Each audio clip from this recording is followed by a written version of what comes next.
What if I told you there is a plant that produces 25% pure protein on a dry weight basis? That grows so fast researchers have documented it doubling every 3 to 5 days under optimal conditions.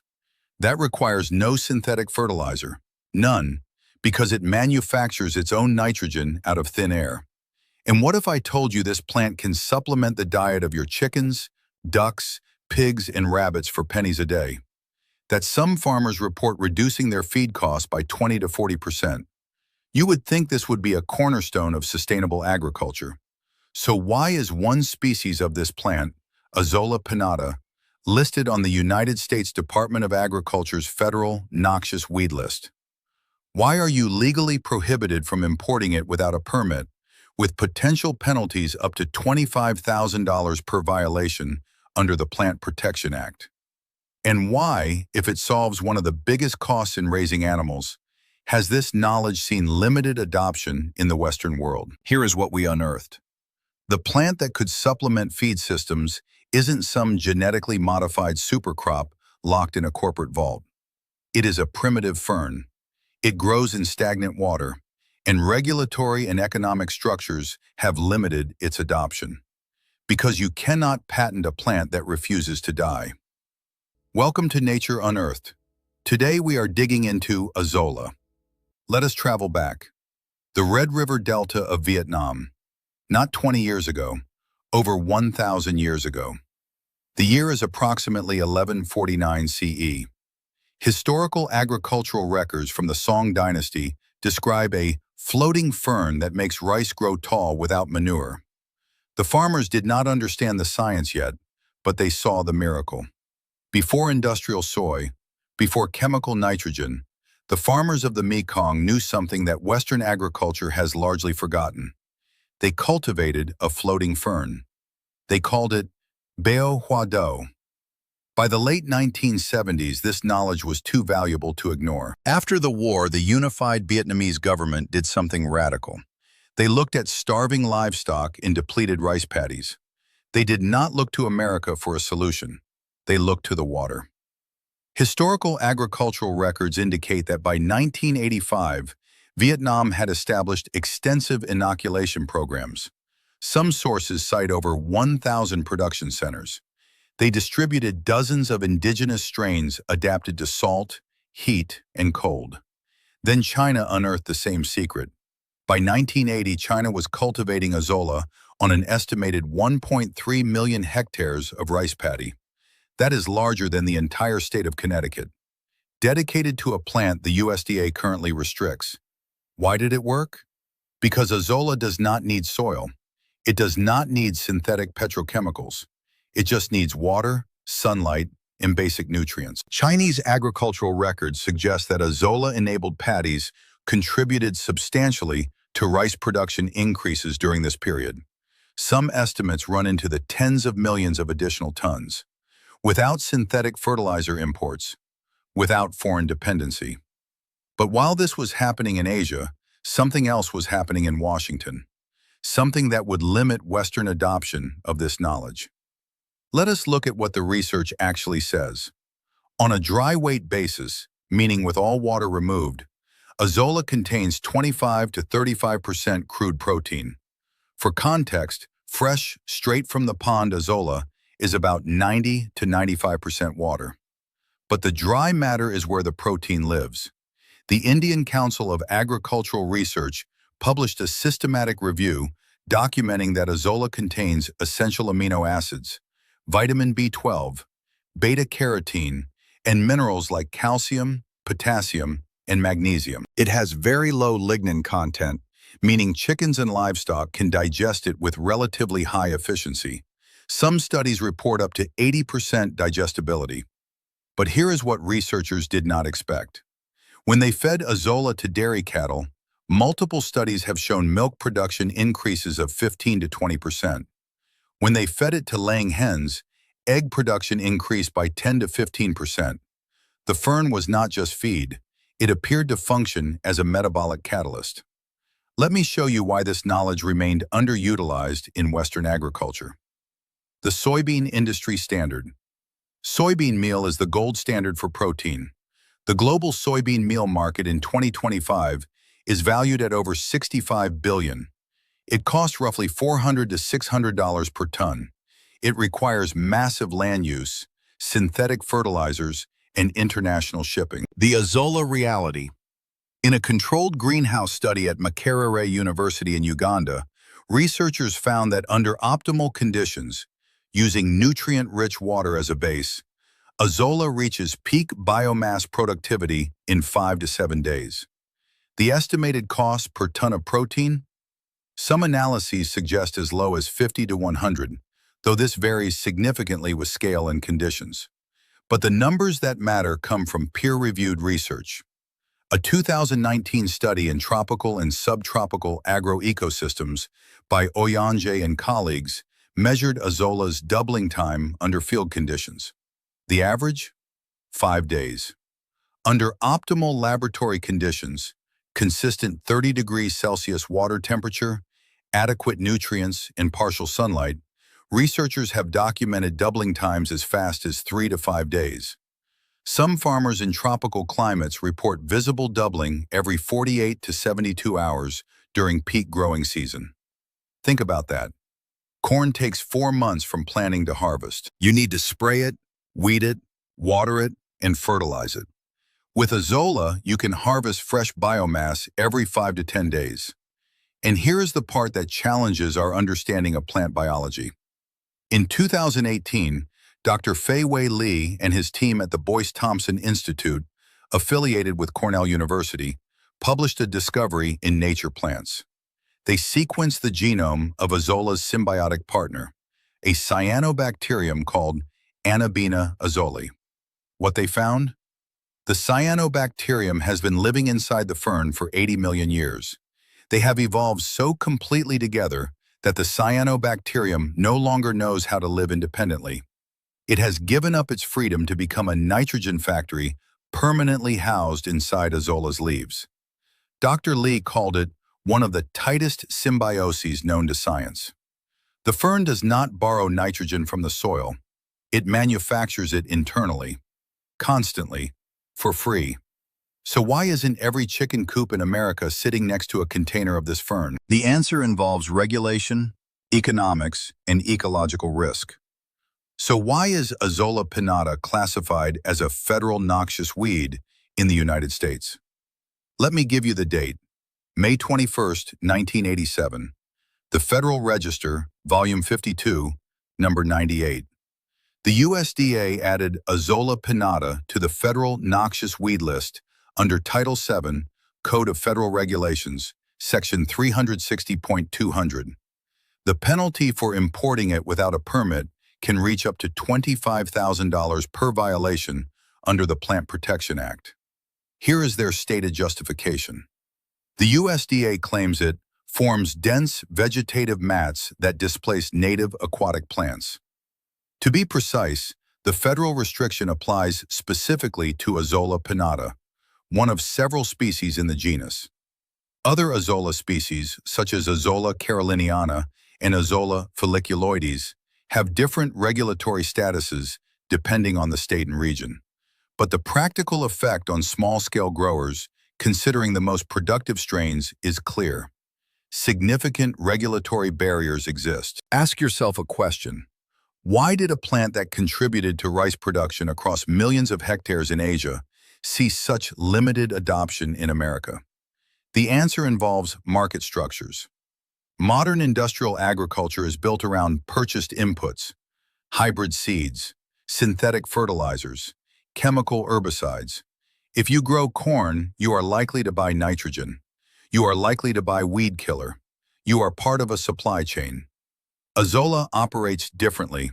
You cannot sell synthetic nitrogen to a pond of Azolla. The fern fixes its own from the atmosphere. You cannot sell herbicides to a farmer whose Azolla mat naturally suppresses weeds through shading. And you cannot easily create a recurring revenue stream from a plant that propagates itself. Consider the market context. The American herbicide industry sells over 400 million pounds of atrazine annually, a market worth billions. The global synthetic nitrogen market exceeds $60 billion. And here is the part that is worth examining. The USDA knew about Azolla's agricultural potential. In their own technical bulletin, number 1642, Azolla as a green manure, they documented that Azolla can increase rice yields by 20 to 30% without chemical fertilizer. They noted it fixes 30 to 60 kilograms of nitrogen per hectare per year. The agricultural potential was documented, but the regulatory outcome, whether intended or not, favors existing market structures. In a system built around purchased inputs, a plant that requires few inputs faces significant adoption barriers. Let me show you exactly how the regulatory framework operates. Open the Federal Register from May 21, 1987. The USDA APHIS, Animal and Plant Health Inspection Service, published a final rule. Azolla pinnata was added to the list of prohibited weeds. No distinction was made between wild-type specimens and the domesticated agricultural strains that Vietnam and China had cultivated for centuries. Here is the contradiction that regulators have not resolved. They claim Azolla is invasive and forms dense vegetative masses that limit oxygen exchange. Yet the Chinese Academy of Agricultural Sciences developed management protocols for this density in the 1970s. They harvested every 3 to 5 days. The excess biomass became free livestock feed. The remaining fern continued growing. The oxygen exchange remained within acceptable parameters. The U.S. regulatory approach emphasized prevention and control rather than management. The USDA's own eradication protocols, published in their Noxious Weed Control Guide, recommend herbicides including diquat, glyphosate, and 2,4-D, the same chemicals sold by the same companies that are major players in American agriculture. Notice the pattern. A plant is identified that can reduce dependence on chemical inputs. Regulatory agencies classify its rapid growth as a potential nuisance or invasive threat. They publish control guides recommending chemical solutions. Many farmers never learn that a managed alternative exists.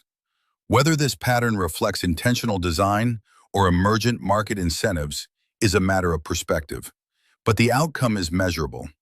In 2023, the USDA's National Institute of Food and Agriculture allocated approximately $285,000 to Azolla-related research across 3 land-grant universities. That is less than 0.01% of the $3.2 billion annual budget for corn and soybean research.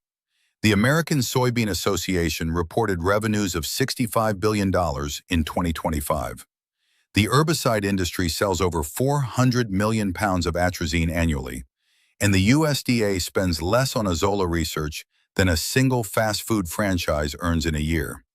Whether you call this market prioritization or regulatory capture, the result is the same: limited research, limited extension services, and limited farmer awareness.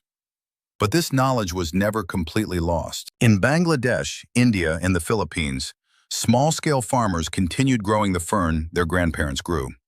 The Azolla Foundation, established in 1995, documents these practices. Farmers built simple pits, 6 feet by 3 feet, lined with plastic. And you can responsibly grow this yourself with the right precautions. Here is what you need to know. What you need: a container, 5-gallon bucket, kiddie pool, or old bathtub.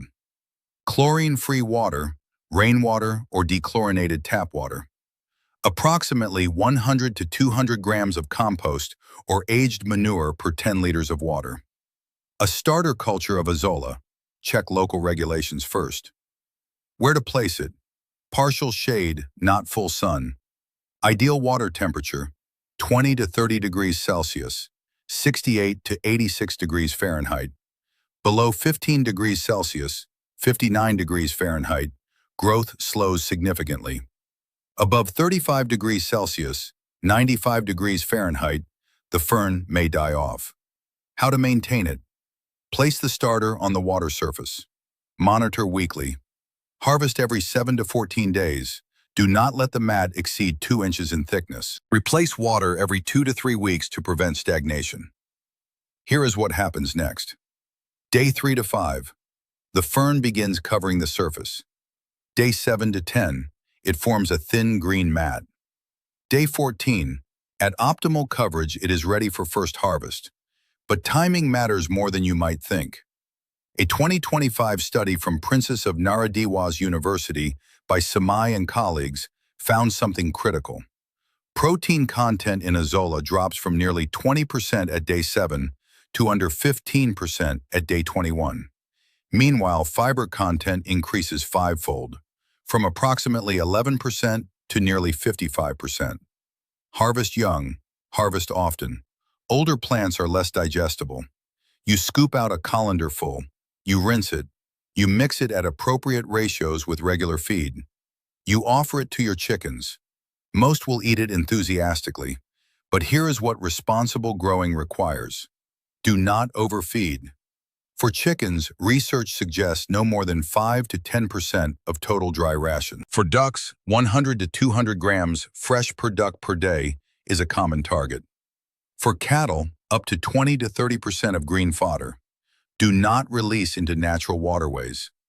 Azolla can form dense mats that block sunlight, reduce oxygen levels, and displace native aquatic plants. Never dispose of it in ponds, lakes, rivers, or drainage ditches. If you stop growing it, compost it or dry and burn it. Do not ignore water quality. Stagnant, contaminated water can introduce pathogens. Replace water regularly. If the water smells bad, change it immediately. If the fern turns brown or reddish, check temperature and nutrient levels. Do not expect miracles. Azolla is a supplement, not a complete feed replacement. Your animals still need balanced nutrition from other sources. And Azolla is best suited for tropical and subtropical climates. Cold climate growers will need protected environments or greenhouse setups. Check your local regulations. Azolla pinnata is federally restricted in the United States. Other Azolla species may have different regulatory statuses depending on your state. Research before you acquire any starter culture. This is not just about a fern. It is about what food systems look like when they are not optimized solely for quarterly earnings. It is about whether we remember the diversity of solutions that existed before industrial monoculture. It is about whether small-scale growers can access tools that reduce dependency on global supply chains. Azolla persists because it does not ask for permission. It floats in the margins, ignored by the massive combines and the chemical sprayers. It succeeded for 80 million years without us. It will succeed for 80 million years after we are gone. The modern agricultural system spends billions on seeds you cannot save, chemicals you cannot make, and knowledge that is locked behind patents. Every person who learns to responsibly grow Azolla has access to a small piece of independence from that system. This is not a conspiracy. It is economics. It is regulation. It is the accumulated inertia of a system built around purchased inputs. We dug. We found the truth. The fern is out there. But the final image of this story is not a fern being poisoned. It is not a regulation being written. It is a bucket in a backyard. Green growth on the surface, chickens gathered around, sunlight turning into protein, silently, efficiently, with responsible management, with attention to local regulations, with realistic expectations about climate and maintenance. Azolla can be a tool. It is not magic. It has real limitations. It requires daily attention, clean water, warm temperatures, and careful harvesting. It is not a complete feed solution, and it should never be allowed to escape into natural ecosystems. But for the small-scale grower in a suitable climate who respects these constraints, Azolla offers something rare, a protein source that feeds itself. Azolla survived the ice ages. It will outlast the patents. The question is whether you will learn to grow it responsibly. If this episode unearthed something for you, subscribe to Nature Unearthed and hit the bell. Every like and share helps dig up what the market left behind. Research your local regulations. Build a bucket if it is legal in your area. Feed your flock responsibly. We will unearth the next forgotten solution soon.